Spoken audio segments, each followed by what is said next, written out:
What's going on? This is Jason from G Style Magazine, and today we are wrapping up the last video of the year. 2020 has been a crazy year, and I myself have been working from home since March. In the home that I own, I've been here actually this month. I've lived here for 4 years, and my office space has been something that I just kind of said I'll get around to, but never really did. But working from home has a way of changing that. So since I've been here since March, the desk which you see behind me has pretty much been here since I got here. But the chair is a little bit different, and spending 8 hours a day in this office, 5 days a week, sometimes more, kind of changes your perspective on what you want your office space to be. So COVID and working from home has made me want to change that space. So today we're going to talk about where we started, this is where we was, and how we ended the year off. So let's dig right into that. So the very first place I'm gonna start off is with the chair itself. This was literally even before I decided to do the office makeover. I needed to get a better chair. The chair I had came with the desk, and it's kind of one of those chairs that maybe you sit down, you write a little note, and that's pretty much it. But it's not really meant to spend 8 hours in. So a buddy of mine told me about the Secret Lab chair, and that's when I went and picked up the Omega 2020 Secret Lab chair. And I must say, this has been one of the best purchases I've made. I love this chair. I fell asleep in this chair. I can spend 8 hours a day in this chair, and I feel comfortable. It hugs the body just right. I will say they do have a couple of different models, from the Omega to the Titan. So you kind of want to make sure that you do their little sizing guide so you can get the one that fits your body. I'm 5'7", so, and with the weight, Omega's what it said I should get. Got it, and I haven't regretted that since. Now, let's move on to the desk setup. So the very first thing I want to talk about is this computer I got here. I've had a MacBook Pro for, 10 years? And I'm sad to say, as a gadget head as I am, I haven't upgraded my computer, and it was well overdue. Editing these videos now will become an exercise of having to just wait, not hours, but long periods for the encoding, editing, the processing. So I need something new.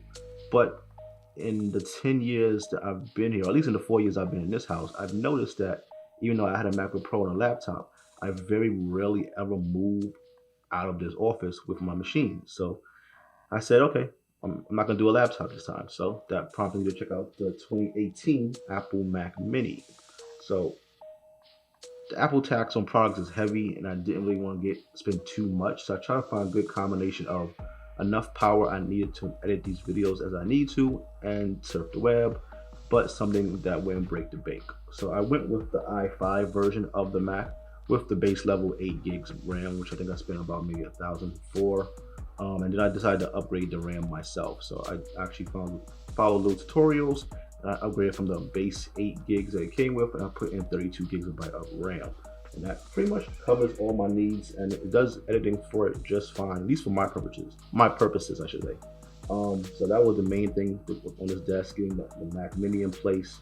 Then, since the Mac Mini doesn't come with a keyboard and a mouse and a screen like I'm used to for the MacBook Pro, I had to augment and do those things. So I went with the Logitech MX keys for Mac, as well as the Logitech MX Master 3 for Mac, because I'm always been a fan of Logitech. They always work well for me, and this kind of space gray just met the look that I was going for. Once I kind of covered that, then I had to do audio. Looked online, heard a lot of good things about Audio Engine, so I went with the Audio Engine A2 Plus in black, and I got one of their stands for the speakers as well. And so far, I've been enjoying that. It can be hardwired, it can be Bluetooth. I use it a lot with the Bluetooth. Sound quality is great, and I'm glad I made that decision. And then now, last, the screen. So this one was a toss-up, and in another video, I'm gonna be talking about the toss-up. So I was considering two types. I was gonna think about ultra wide and 4K.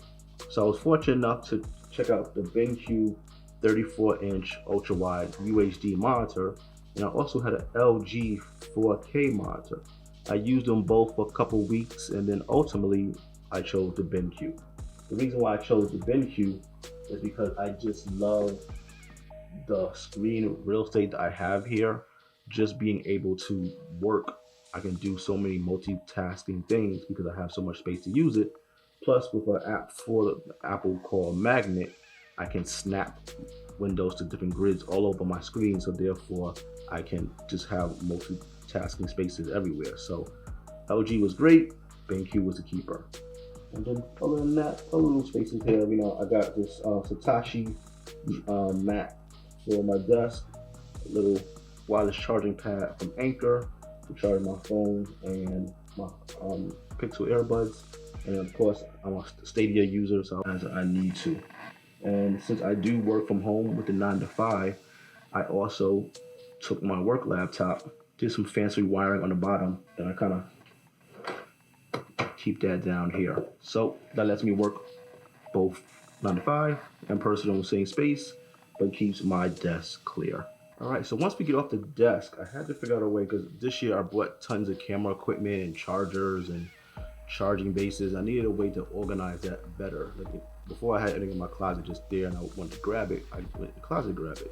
So I needed a better way of doing that. And I looked online and noticed that a lot of YouTubers were talking about pegboards. I thought that was interesting. So I looked up a few videos and figured out how I would do my own pegboard.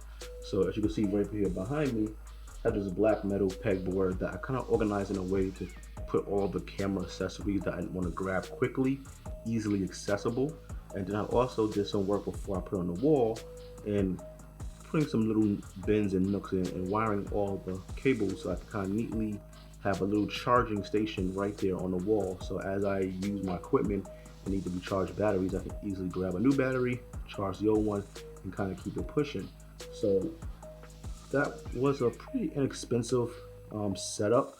I'm gonna be sure to put all the links to not only the stuff I talked about on the desk, but also the pegboard. Any much I'm going to talk about today, I'll have the links below, so that way if you're interested in checking them out, you can. So the pegboard was a little bit skittish in putting it up, but so far it's holding and it's meeting my needs, and it kind of adds to the decor as well.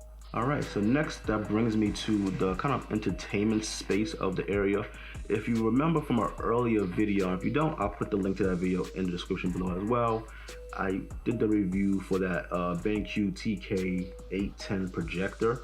Now it used to be on the wall over here. So I decided I'm not really a projector guy. I mean, I'm not gonna get into a whole long story on why. It didn't vibe with me. So I ended up picking up a TV instead, which you see behind me.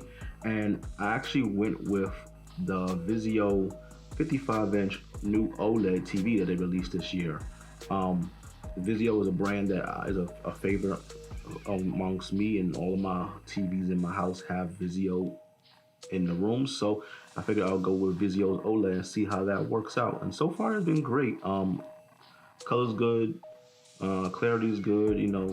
I got it connected to the recently acquired PS5, which you may be seeing the floor behind me. If not, it's back there with the blue light. That's a whole other story on its own when trying to get that. But I have that hooked up to it, so whenever I want to, lounge a little bit, watch a little TV, or even if I'm on a cast anything from my computer up to that screen, I can do so from the OLED and have that good 4K HDR clarity. I also picked up on Black Friday Vizio 5.1.2 Soundbar System that had Dolby Atmos in it. It was on sale on Black Friday, and beyond it, Elevate Soundbar. That was the best way and within budget way of getting Dolby Atmos in this space. So it'll hook up that with the little surround sounds behind me. So that takes us to my couch area, aka my relax zone. And I kind of wanted to have that for two reasons. One, I do harass the missus a lot. So whenever I'm working on something, I'll call her into the office so she can see what I'm working on. But she never really has anywhere to sit. So it's kind of a dual function there. So now I have a nice little couch love seat that she can sit on as I show her things. And at the same time, when I just need a break, mental pause on something I'm working on, I can go sit over there and just kind of chill. I got my G-Style stuff over there. I have my motorcycle helmet on the wall, and if you missed it over there, I got Groku hanging out, guarding the room when I'm not there. So that kind of brings entertainment, my workspace, and entertainment in the background. Now, the last part of the office is the one that you're probably not going to see often. It's the one I don't really look at often, and that's what I like to call the G-Style vault. The vault is a collection of all the gadgets that I need to review, recently came into view in that one space. The room is a little, or the space is a little bit messy. I need to clean it up, but this is where I kind of tuck away all those gadgets and things I just don't want out in the open as I try to keep this space, minimalist and clean. So just a little peek, but that's about it. That's all I'm gonna really say about that. But this is pretty much my office space. It took a year, honestly, to get it all done. Not because it was a hard project, but I was picky with a lot of things I wanted, and some things wasn't in stock, and I just kind of did it according to budget as I had time and money.